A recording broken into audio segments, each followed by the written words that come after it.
Hello, welcome to today's edition of the Academy. Today we're going to move on to Chapter 9. That's a very strange chapter for wargaming. The actual title is The Army on the March. So this chapter is a very long one. Matter of fact, it has 45 sentences. However, only 4 of them apply directly to the tabletop. Now, most of them deal with literally moving your army through different types of terrain and what have you, things you have to avoid and be careful of. The problem is the concepts you talk about apply more to actual logistics, actually moving your army from point A to point B, not actually in combat. The other half of the talks about things that you should observe and pay attention to, little signs that tell you the opponent's about to attack. Now, the whole point of being on the table is they are attacking or defending. There's something action's going to happen. So it doesn't take a genius to figure out that your opponent's going to try to attack you. So there really isn't a lot that applies directly to our tabletops from a tactics perspective. However, this is a very good chapter if you are interested in designing your own scenarios. So I'll actually have a separate kind of a how-to video talking about scenario creation, and I'll use this chapter for that particular video. I just got the idea as a result of reading this chapter. So let's just go ahead and dive into the 4 sentences that I think do actually apply to the tabletop in one way or another. Okay, sentences 3 and 4 kind of go together. After crossing a river, you should get far away from it. When an invading force crosses a river in its onward march, do not advance to meet it midstream.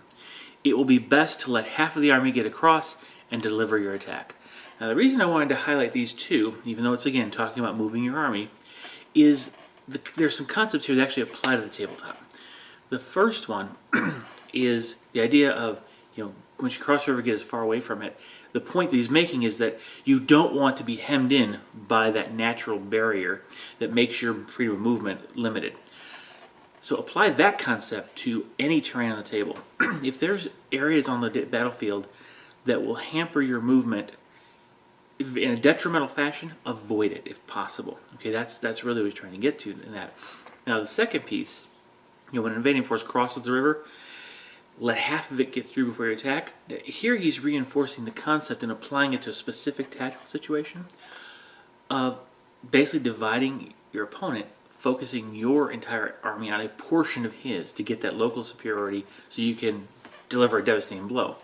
Now the key with this one is he is up against the river, but he has a way out. He can retreat across the river.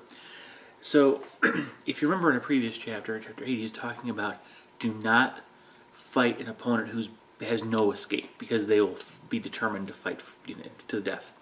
Here you've given them an escape, so they're not going to be as keen on sticking around. They're going to try to extricate themselves from the situation. That'll give you a chance to attack, do damage, and then catch them in a disordered retreat and hopefully do more damage. Now the way this applies to the tabletop is to find areas where they're only giving you portions of their army in an area, and there's a narrow approach for the rest of the army to come in to rescue them, to bring in reinforcements or what have you. Keep an eye out for those situations. Don't attack the first units that come through that small gap. Wait till they're through. Hit them with more than they're bringing, and then follow up and kind of push through it and get through. That's kind of what he's going at. So very, very situational, but it can apply. So I did want to highlight that. Sentence 28 is when some are seen advancing and some retreating, it is a lure. Now this is talking about the opponent's portions of the opponent's army. When some units are advancing and others are retreating, that generally signals that you're being lured into a trap. So you can actually watch for that on the tabletop. So if the opponent is coming at you with some units advancing towards you and a portion of his army is actually retreating or backing away, moving out of a space to open up what looks like a nice little avenue of advance, or maybe he's got one piece of his army, one unit is falling back, the rest of his army is still advancing. He could, whether it's situational because of the game system, the rules itself, the way morale plays out, or whether he's designed it to do that, that unit that is retreating don't necessarily pursue it because it could literally be a trap. The idea, again, think back to the Battle of Marathon. The center fell back, the Persians coming in the middle, the sides were not retreating. In fact, they were still in good order, and what ended up happening is there was an envelopment. So, same thing happening here. If you notice your entire enemy's force is not kind of struggling and retreating and giving ground, that means he's probably got something in mind for you. So it's just a matter of being aware. Okay. Finally, in sentence 41, he says, "He who exercises no forethought but makes light of his opponents is sure to be captured by them." So, this reinforces something he talked about previously, where you need to consider your options. Determine what it is you're going to try to accomplish and how you're going to go about doing it in the face of your opponent's strengths, your opponent's weaknesses, your strengths and weaknesses, the situation on the ground, the terrain, the numbers, all that kind of stuff, all the estimation, all the equations, all the calculations. So he exercises no forethought or calculations and makes light of his opponents, meaning not really giving weight to your opponent's ability to calculate. Remember, every opponent can calculate. Some may be better than others, but even the ones who aren't good can get it right often enough that it could hurt you. So do not make light of their ability to calculate. If you do get in a situation where you just charge forward, don't worry about, just don't have a plan, don't try to calculate, and you don't even worry about your opponents, you think they're not going to be able to counter you, that's a recipe for disaster. So that's what he's trying to get at with these 4 sentences.